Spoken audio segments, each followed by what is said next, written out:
Përshëndetje, unë jam Dorina Shamo, drejtuese e Frontera Akademi, Frontera Qendra dhe Valmet. Kam ftuar në këtë podcast një familjar, sigurisht edhe një person që unë punoj vazhdimisht çdo ditë dhe jemi në qendrën më të madhe që unë kam, atë që fillova dhe historinë e Fronterës, që sot është në administrimin e motrës time. Mirë se erdhe, Alba. Shëndetje Dorina, motra ime zemrës. Unë mes shumë peripecive për të ardhur apo jo, po ty besoj se ka lindur njëri që të thotë jo deri më sot, kështu që as unë s'do guxoja ta bëja, po besoj që jam shumë e lumtur që të kam kaq përballë edhe pse jetojmë bashkë, jetojmë shumë afër, jemi si me zemra, si me shtëpi, si në çdo gjë jemi afër njëra tjetrës, edhe patjetër edhe afër punës që unë mendoj mundësia që më ke dhënë ti ka qenë shansi më i bukur në jetë. Paktën deri në sot, nuk e di ç'do ndodhte. Po dhe ti e mban shansin, se shanset jepen, po shanset dhe merren. Jo, shanset jepen, po ti je nga ato njerëz që shanset ma ke dhënë për herë të dytë këtë herë, se ma ke dhënë edhe një herë tjetër, dhe unë e kam kështu si një vath i vogël në vesh që nuk ja dita vlerën atëherë, por që këtë herë besoj po mirë se dhe mosha do e çoj mos miri. Domethënë me shumë gjëra të vogla rrugës, po besoj që, domethënë, synimi im vetëm është që ti të jesh krenar jo vetëm për mua si motër, po edhe për atë detyrë të rëndësishme që ti më ke dhënë. Po sa e vështirë është të punosh? Ti sot punon në qendrën më të madhe tonën, ku praktikisht përplasen të gjithë në atë qendër. Domethënë është qendra që ne bëjmë kurset, është qendra që ne sjellim klientët e distributorit, është qendra që përballet me numrin më të madh pacientëve. Sa e vështirë është të menaxhosh të gjithë këtë industri që praktikisht që me ardhjen tënde për herë të dytë, mua nuk më bie më telefoni. Të thash, mundësia e dytë që ti më dhe, unë ditën që kam rivënë dhe një herë këmbën të Frontera, i kam bërë një premtim vetes të ajo zyra dhe kam thënë që këtë herë do ja dalësh se s'bën. Mund të kem ditë që ndoshta jam e lodhur, sepse mes jetës familjare dhe punës, por që duhet ja dalë se s'bën. Ka ngarkesë patjetër që po, por kur mendoj që edhe atëherë kur ngec pak rrugës të bie ty telefonit, ajo rruga më shkon kështu vaj dhe e gjej zgjidhjen se s'bën. Por telefoni aty bie në mënyrë të vazhdueshme dhe patjetër ka dhe klient që janë shef mbetje, janë në mërzitje. Si e gjen gjuhën ti me këto klient? Ka qenë ndoshta një shprehje vete që thotë numëro avash, mendohu mirë para se t'japësh, sepse ka ditë shumë të bukura te Frontera, realisht që t'japin gëzim, të bashkëpunosh me njerëz dhe t'i bësh të ndjen të bukur, është realisht gjë shumë e bukur që ti e bën çdo ditë këtë gjë, por ka dhe ditë që kanë dhe këto gjërat e vogla, por që mendoj herë me ëmbëlsirë, herë me një buzëqeshje, herë me një zë ndoshta pak më të lartë, por që ja gjej zgjidhjen dhe mendoj, shpresoj të jem akoma më mirë çdo ditë. Ti ke vendosur edhe figurën Fronterës.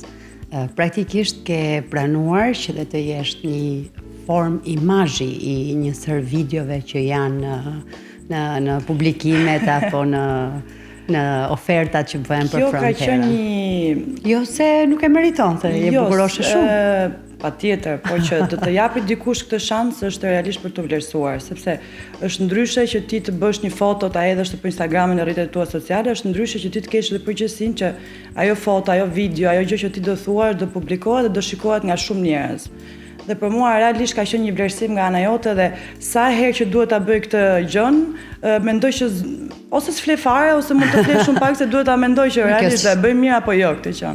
Atëherë kjo do jetë një vështirësi, unë duhet heq dorë nga kërkesat të tilla sepse këto sjellin vështirësi në jetesën normale. Jo.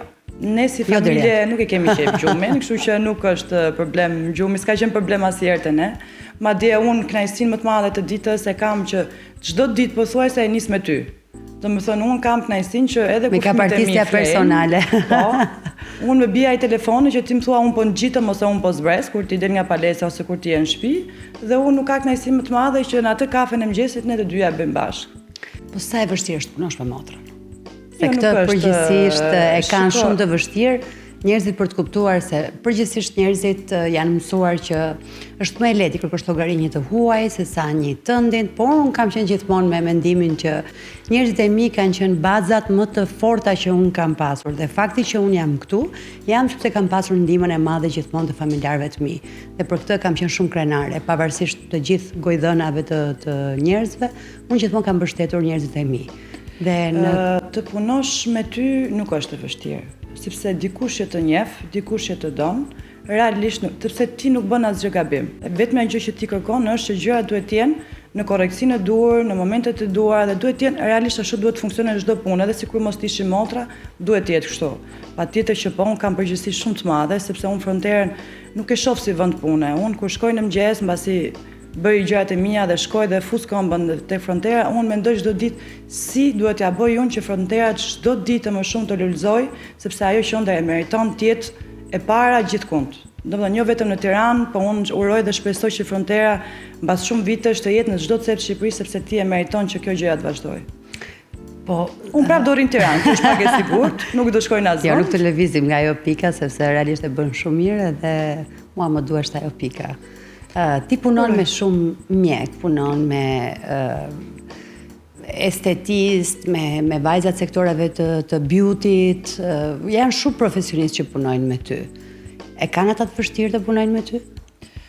Mendoj që edhe më duan të gjithë, ndoshta edhe s'më duan të gjithë, të nuk e di sepse në jetë ke populace mund të ke. Grupit të ndjek. Por mendoj që kemi bërë një grup shumë të mirë të frontera, disa që kanë qenë të vjetër, disa që na janë bashkuar kohëve të fundit, sepse ti nuk e din, unë edhe kur her pas here mund të rastis që të bëjmë dhe intervistat për të punojësit e ri të fronterës, ata vinë me një hovë me një kënaqësi të madhe kur thot unë duhet të jem pjesë e fronterës, i shkëlqen syt pa filluar intervistën, sepse sot frontera është e kërkuar jo vetëm për shërbimet që bën, por edhe për emrin që ka që ti e ngrite, sepse unë kam qenë e para që ne të dyja e kemi hapur kur ti morë Chelsea për të parë të fronterës dhe ne e gjetëm fronterën. Si fillon frontera? Dhe ti mundësisht në atëherë dhe bojën e bëm bashkë, sepse e gjetëm në gjendje komplet që sot s'ka lidhje fare, frontera sot. Frontera ishte e mbyllur, praktikisht kur ne e morëm dhe morëm një lazer epilimi. Dhe ti më thua mua do nisësh te libri universitar sepse është do bësh lazer. Do bësh lazer. Ndërkohë ti ishe studente farmacie. Farmacie sepse ishte dëshira e prindve tanë që unë të vazhdoja prapë në gjumet e tua, kështu që domethënë që atëherë ka qenë kjo gjë dhe ne të dyja vazhdojmë të shkojmë prapë njëra mbas tjetrës.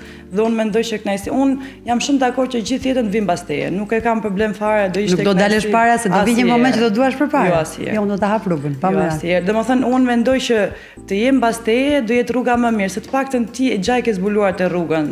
Kur unë vim mbas teje, kjo gjë është akoma më e thjeshtë, sepse ti e ke bërë rrugën dritë kudo që shkon. Shiko, vazhdimisht stafet e mëdha kanë edhe... Shiko, para se të dalim në tema stafesh, ne ti e di që, por unë dua, kam kënaqësinë e madhe, nuk e di, domethënë sot jam zgjuar herë sepse po mendoja si mund ta surprizoj unë motrën time, sepse ti rrallë herë, pavarësisht që dhurata meriton, ti meriton gjithë botën, jo vetëm si e motra ime, por për atë që bën. Dhe e vrisja mendjen si t'ja bëj, si mos t'ja bëj, dhe tash okay, dhe unë dua të bëj një dhuratë e vogël për ty. Dhe unë shpresoj shumë që ta kem arrit. Ti jo vetëm këtë tash ti meriton gjithë botën, po. Faleminderit shumë. Ajo ka një letër aty, edhe unë dua shumë që ti ta lexosh. Bëri aty Aro. Do vi dita dhe ty Aro për këtë punë. Do qaj prap. Ose do qaj. Bër një herë ke një borxh për të larë, se më ke bën një herë për qarë kur kam bër podcastin e mamit. Shiko, këtë letrën nuk e di sa, domethënë jam zgjuar besoj 4-8 minuta ka qenë orari, fëmijët po më flenin edhe tash tani jepi dhe shpreh gjithë emocionet e tua. Kjo nuk është e drejtë, sepse moderatorët po e bëjnë. E dashur Dorina. Nuk e di nëse kam gjetur ndonjëherë fjalët e dura për të falenderuar për gjithçka që ke bërë për mua dhe për ne. Ndonjëherë në jetë ka njerëz që mbajnë mbi supe më shumë se sa duket. Dhe për familjen tonë ti ke qenë gjithmonë ajo shtyllë e fortë ku të gjithë jemi mbështetur. Ti je vulkani i shtëpisë sonë, forca që gjithmonë gjen një zgjidhje, një rrugdalje dhe një mënyrë për të na mbajtur bashkë. Për mua ka qenë gjithmonë aty në çdo moment të rëndësishëm të jetës time. Që në fillim kur zgjodha profesionin tim, ti ishe farmacistja e parë e shtëpisë sonë dhe prindrit tonë ëndërronin që edhe unë të ndiqja hapat e tu. Ti më hape derën e farmacistë tënde, më mësove dhe më dhe mundësinë e parë për të provuar veten dhe për të bërë të ndihesha e aftë. Kur lindi Frontera, ti më besove që ditën e parë, me rregullin e saj, me hapjen e dyerve, me drejtimin e saj në fillimet e tua, dhe më dhe besim kur ndoshta unë ende nuk shija plotësisht veten. Ndoshta siç jam unë, nuk kam ditur gjithmonë të vlerësoj sa duhet mundësitë që më ke dhënë, ose ndoshta jeta kishte plane të tjera për mua dhe kishte koha që të bëhesha mami. Por kjo nuk do të thotë që nuk i kam vlerësuar kurrë, përkundrazi, sot i kuptoj më shumë se kurrë. Ka momente që nuk do t'i haroj kurrë. Njëri prej tyre është dita kur linda vajzën time. Ishte një lindje vështirë dhe mes gjithë atij ankthi dhe dhimbje, unë dëgjoja vetëm zërin tënd dhe ndjeja dorën tënde që më shtrëngonte fort. Ajo dorë më dha forcën që më duhej në ato çaste. Dhe këtë nuk do ta haroj kurrë. Po ashtu, nuk do haroj kurrë një qershorin e vitit 2024, ditën kur jeta ime ndryshoi. Mora mbi vete dhimbjen, shqetësimin në familjen time të vogël, isha aty me Dionisën dhe Alean, ditën që duhej të ishte festa e tyre, dhe bëre çmos që ata të buzëqeshnin. Isha aty për mua dhe ndjesha rrëzuar në forcën që të ringrihesha. Ti më dhe një mundësi pune që shumë njerëz do ta kishin zili. Besove tek unë, kur unë nuk isha e sigurt në veten time. Dhe nuk do ta haroj kurrë atë ditë kushti në shtëpinë tënde, u ule pranë meje dhe një herë për herë të dytë në jetën time, më dhe një mundësi tjetër të madhe, të bëhesha menaxhere e fronterës. Dhe një herë ti zgjodhe të më besosh. Për mua ke qenë dhe je, dhe do jesh gjithmonë në mbështetje jashtëzakonshme. Ndoshta nuk do ta them çdo ditë me fjalë, por dua ta dish se dua shumë dhe të jam pafundësisht mirënjohëse. Faleminderit për çdo dorë të zgjatur, çdo këshill, çdo sakrificë, për çdo herë që ke qenë aty pa të kërkuar askush. Faleminderit që më ke dhënë forcë kur nuk gjeja dot vetë. Faleminderit që je motra ime. Unë, Dionisi dhe Alea të duam shumë. Faleminderit shumë për këtë surprizë. Të them 1000 fjalë faleminderit, 1000 herë faleminderit, ndoshta s'mjaftojnë, po. Shiko, padyshim që unë kam qenë gjithmonë familje dashse, sepse ne rritemi nga dy prindër që kanë dashur shumë familjen, dhe të madhen dhe të voglën e tyre, dhe ne kemi pasur një shembull shumë të mirë për të ndjekur. Po unë e dua familjen e madhe dhe më pëlqen familja që të bëjmë dhe të kthehemi tek njëri tjetri. Nëse kam pasur luksin të bëj punën që kam bërë dhe të vazhdoj dhe të mos e kthej asnjëherë kokën pas, është pikërisht sepse unë i kam pas gjithmonë krahët e ngrohta. Kudo që unë kisha nevojë, gjithmonë ishte dikush nga ju që ishte aty për mua. Nëse unë do thoja të kundërtën. Domethënë sa mendoj ndonjëherë që dhe numrin tënd të telefonit ta dua ta heq Dorina, ta vej numrin shpëtimit familjar se ne fakti që kam mbuluar gjë është numri jot i parë që ne bëjmë. Fakti që unë kam mbuluar shëndetësinë dhe më ka bërë që të jem gjithmonë prioritare këtij sektori, më ka lidhur dhe më shumë me ju, por nuk kam bërë asnjë gjë më shumë se sa detyra që duhet të bëjë një motër, sepse unë mendoj që në familje, pavarësisht se vitet kanë ndryshuar dhe njerëzit qasit i kanë të ndryshme, por unë kuptoj që ajo që i lidh familjarët është gjithmonë dashuria. Patjetër, po ajo që nëse është dashuri nuk ka njësi matse. Ajo që për mendimin tim ty të karakterizon dhe je veçantë sepse ti bën aq shumë dhe ti nuk pret asgjë në këmbim. Sepse ne shohim, ne sot jetojmë, shohim shumë njerëz që gjithmonë kanë këtë nuk ma bëri, nuk ma tha, ndërsa ti je komplet e kundërta. Domethënë, të paktën për mua ka qenë gjithmonë kështu se unë nuk mendoj që deri më sot ka pas mundësi për ty të bëj diçka. Kanë qenë gjëra që nuk llogaritën, ndërsa ti për mua ke bërë pafund. Të paktën sa kam mend kokun ke qenë aty. Domethënë ishe smur, ke qenë smur, vështirësi që kam kaluar. Gjërat nuk bëhen për t'u rikthyer. Nëse bëhen për t'u rikthyer, në të vërtetë ti nuk e ke bërë. Nëse ti i bën sepse ke dëshirë do shumë personin që ti ke, ato bëhen për të mos u parë, për të mos u kontrolluar, për të mos u kthyer në këmbim. Gjërat në këmbim atë nuk janë më të vlefshme, sipas konceptit tim.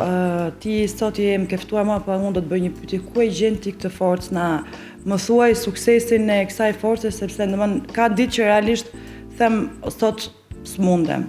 Por do të them një gjë që është në formë shakaje sot. Unë kisha një kliente një ditë te Frontera dhe unë te Frontera kam një pikturë tënde, dhe e kam të varur anash, edhe ajo në konfidencë sipër më thot mua, sa bukur thot, ti mban portretin e motrës në zyrë thot, edhe më pëlqen shumë.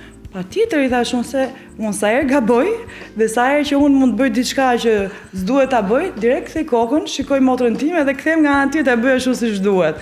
Edhe ajo kemi qeshur të dyja sepse nuk e priste këtë përgjigje. Tash për mua është kënaqësi, unë kush do ta heq aty ku është, e para kjo është shtëpia e vet. Kështu që për mua është kënaqësi më e madhe që ta kem aty dhe më duket gjithkohës edhe kur si e prezente fizikisht ti je me mua. Nuk je si ajo pjesa më e madhe e punojësve që më kanë frikë? Jo, pse?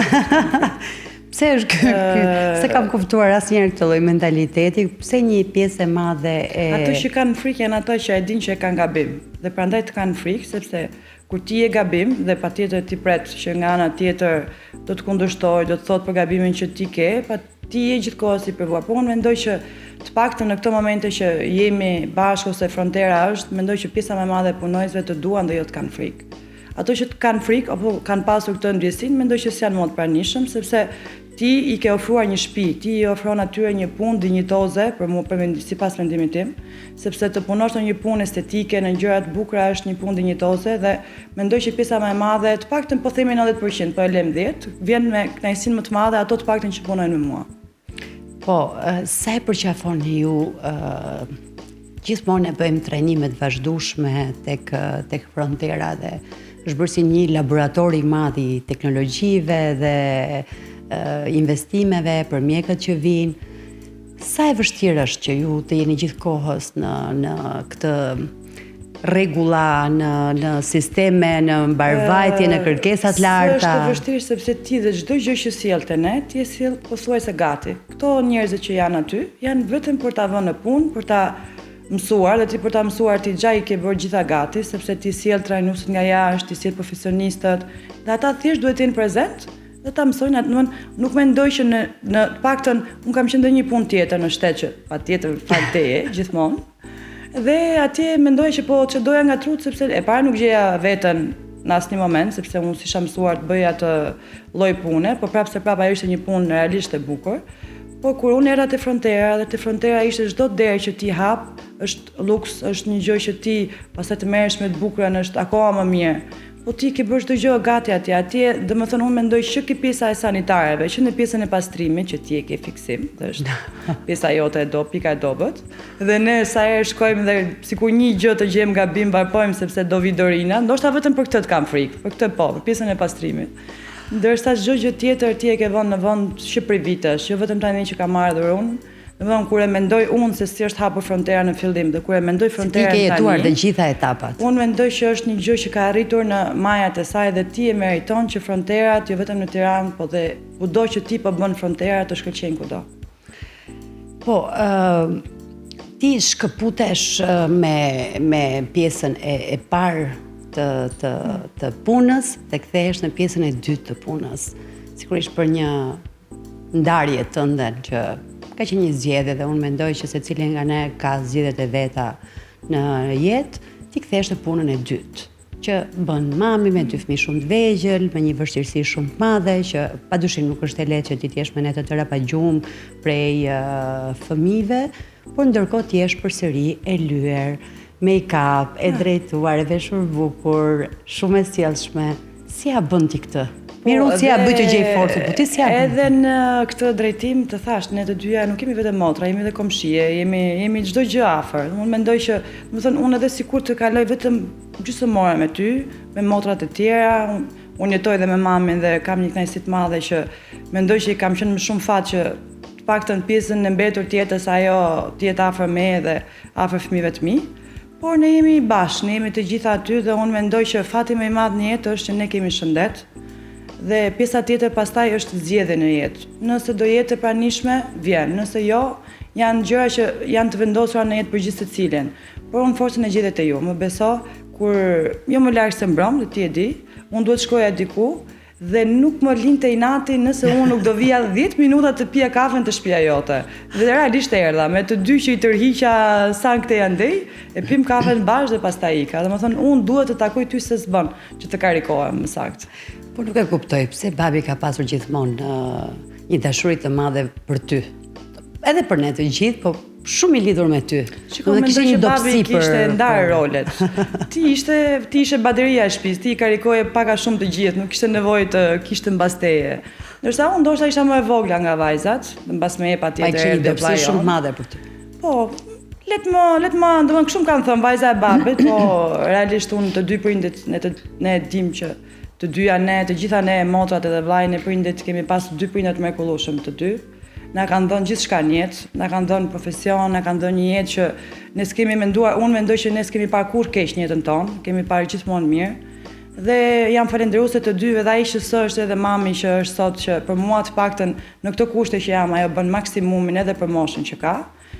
Faleminderit të gjithave ju me radhë, edhe atë pikën tonë të dobët që vllai jon që është, mendoj ai ma ka nxirr pak e re, sepse ka qenë një fanatike të çmendur për mua, por që sot ai është shpirti im binjak, mendoj. Babi jot ka pas edhe një që shumë e vogël ti, kishte një shprehje dhe thoshte gjithmonë kur nuk konceptoi dhe nuk ka pas një qasje për parukerit në siç janë sot ose make-up artistet ose ai që atëherë duke parë dashurinë shumë të madhe dhe profesionin e dytë mendoi tëndin për make-up që un jam një person që e gëzoj këtë lloj faciliteti tek ty dhe patjetër jam shumë e lumtur që filloj ditën me ty dhe jam personi i parë që prekem nga duart e tua, por ti ke një aftësi shumë të madhe për të kryer make-up.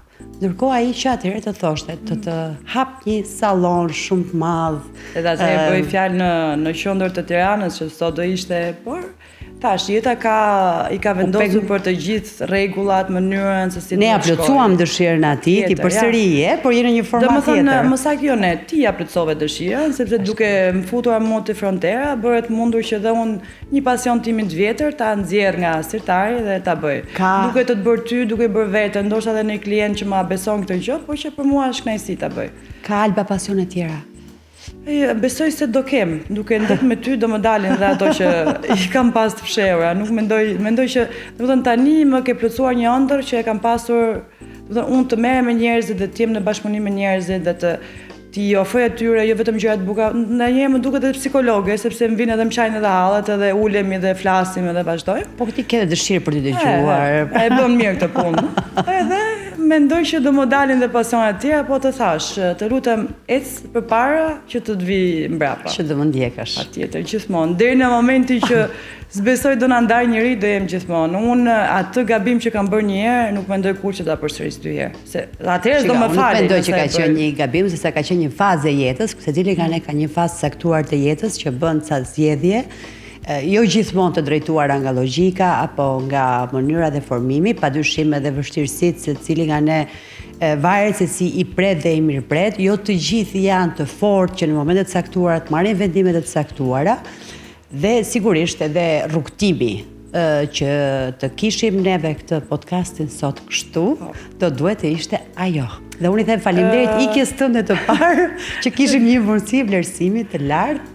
Ke parasysh kur ti ke në një déjà vu dhe kthen në mendjen e thua si do ishte nëse unë do ta kisha vazhduar mundësinë tënde të parë. Po, përgjithsisht njerëzit nuk duhet shohin çfarë ka kaluar për të parë se çfarë duhet të vijë. Ti nuk di akoma atë që do vi. Do pres edhe mundësinë e tretë. Kush e di çfarë do jetë, se të thash, ta kam shkuar edhe lehtë. Ti je një vulkan që nuk i dihet ku do shpërthej, kështu që nga ti pritet më e mira që s'po. Unë mendoj që dashuria midis nesh duhet jetë gjëja më e rëndësishme që na bashkon dhe të qenurit një shpatull që ti mund të qash, ti mund të thuash, është gjëja më e thjeshtë që ti ke çdo ditë. Unë kam lumturinë më të madhe kur shoh dy fëmijët e mi dhe ata kur bie zilja dhe e din që do jenë o te Zedori ose te Zeeni, se duke qenë se jemi ne të treja jemi komshie dhe i mbir hap derën dhe kur të shikon ty ai s'ka dashuri më të madhe dhe për mua kur shoh që fëmijët e mi po rriten me kaq shumë dashuri pranë jush, për mua xha është arritur çdo gjë. Ke në një dëshirë tjetër të fronterës? Do të shtosh në një gjë të fronterat? Do të përmirësosh në një gjë si menaxhere dhe punë e prekshme e përditshme? Vetëm të arrij që fronterat, jo vetëm sot, po dhe gjithmonë të mbahet mend të jetë më e mira për çdo gjë që e karakterizon. Jo vetëm për shërbimet, jo vetëm për pastërtinë, jo vetëm për mikpritjen, por për çdo gjë që një qendër estetike duhet të ketë. Ato yjet që ti i ke marr dhe i meriton, duhet të shkëlqejnë gjithmonë, nuk duhet i bi kur shkëlqimi dhe unë këtë kam. Nuk do ta ulësh standardin. Jo, po ideja është urojmë të bëhemi edhe me yje Michelin, si thuhet, si duhet të jetë.